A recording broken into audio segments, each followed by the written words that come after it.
Hey, welcome to the Enlightened Strike, a podcast where we talk about flesh and blood for just 10 minutes. I'm Daniel, and this is episode number 7, Fab's Fabulous Flavor Text. Alright, so here's what we're in for today. We're going to look at the top 10 flavor texts in Fab across all sets, and this is just in my opinion. It might not be yours, and that's cool. In fact, I'll probably change my mind tomorrow about it. So sometimes it's easy to skim over flavor text or just ignore it. It is, I guess, more of a trinket in terms of card functionality. It doesn't do anything, and it's only there if there's room for it. My condolences to all the Herald cards in Monarch. However, I think flavor text is really important in conveying tone, in giving us a look inside the world that the developers have built, and I think it takes a lot of skill in order to make use of that small space. So today we're just going to talk about some cards that I really dig in terms of flavor text, and I think do a good job in communicating what the game is. So these top 10 are not in any particular order. They are not ranked. They are just the top 10. I'm going to read the card name, the card type, and do a very short description of the art, and then read the flavor text. The YouTube version will have the cards pop up, of course. First up, I feel like this is one that people remember. And I actually didn't like this one at first, but now I do for some reason. It's a pun.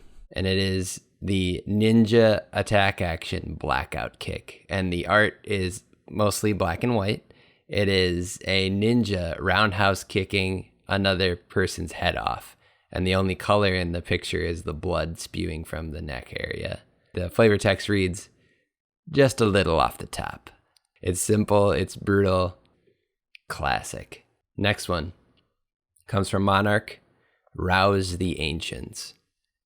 We see this elemental creature, giant-like, but with like an inhuman head and antlers made of trees. There's trees all over it. Massive thing being called via a horn by a tiny figure riding an animal in the corner, a wolf maybe.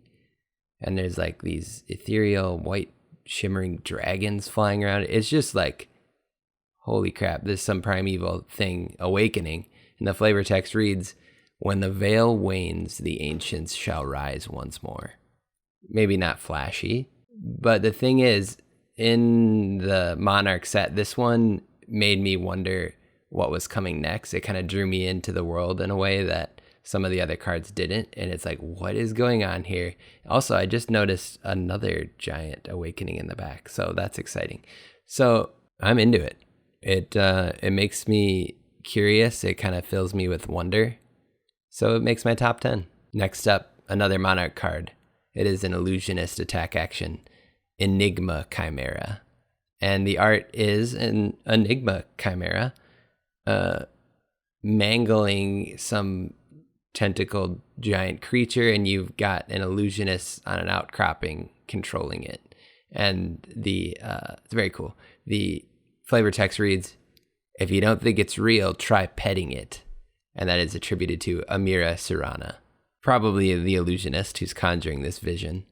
I just love it. Really gets the point across of these phantasms are somewhere in between reality and fiction. It's very cool. The tone of that quote has this nice attitude to it that really communicates character. So not only is it reinforcing the idea of what this attack is mechanically, it also is thematically and flavorfully. It's just kind of a really succinct thing that also provides a little window into a character. So that's a bingo there. Next up on our list is the Runeblade Attack action, Consuming Volition. Now this art is pretty horrifying. You've got this generic soldier dude who's embracing what he thinks is a mermaid and kissing her. She appears to be nude. You can see his gear out on the land. He's in the water, by the way.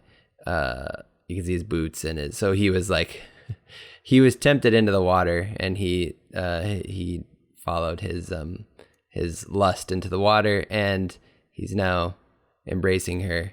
But you can see coming out of her back is this like terrible spine-like trunk that leads back into the water, and you see the terrible creature who this mermaid is actually the tongue of, and it's gonna eat this guy. So pretty funny. The storytelling of this artwork is really impeccable. The flavor text reads, "The tongue is the only weapon that grows sharper with use." We almost wouldn't need the flavor text, but I like the simplicity of that. I think overall the flavor design of this card is really good. Next up, we have Maximum Velocity, a mechanologist attack action. It's got a mechanologist with some kind of winged fan contraption. He's going very fast. It looks like he's trying to fly. And the flavor text reads, "Zoom, zip, kazam. Ever wanted to show old Joey what for? Now you can with the Velocitator 60T. Turn that pesky rival into a smear on the pavement." Wow. So this is absurd. It's very tonal. Like it communicates that steampunk, industrial age, like product set. Like it's perfect. Also, I love this being an advertisement for a thing, and it says, "Turn that pesky rival into a smear on the pavement," like with a smile on your face. Yeah, go ahead. You can do that. It's pretty funny. Next up is Debilitate, which is a guardian attack action. It is a dude getting his hand crushed by a hammer, screaming in pain. And the flavor text reads, "And at that moment, Flanagan knew failure was close at hand." How did so many puns get on this list? I feel like this one is dumb enough that I like it. Also, poor Flanagan. Maybe we could get a Flanagan hero card. It's after this event, and he's got like some kind of mechanical hand. Maybe he's a ranger and he shoots arrows from this hand contraption, or who knows. Next up is another guardian card. It is Cranial Crush. We have a female guardian character, looks like in a bar fight, and she has her hands around this dude's head. They're fighting, but it looks like she's gonna maybe crush his cranium. And the flavor text reads, "Leave now, or a hangover will be the least of your worries," attributed to Valda Brightaxe. So we got Valda here, and I'm curious if this was said before the fight began, kind of like, your head's going to be in worse shape than it is already with your hangover if you don't leave me the F alone. Apparently, the guy didn't leave her the F alone, so she's going to crush his cranium. Fun card. This next card takes the award for most sincere flavor text, in my mind. Coax a Commotion. Coax a Commotion is a generic attack action, and this one, if it hits, it benefits all players at the table, no matter how many there are. And the artwork is a bunch of folks in Aria in a pub. The main subject is a bard standing atop a table, kind of raising a toast, and everybody around them has drinks. And their ale is shiny, shimmery, rainbowy, almost like that, the aurora that we're seeing in Tales of Aria type vibe. Everybody's just having a great time.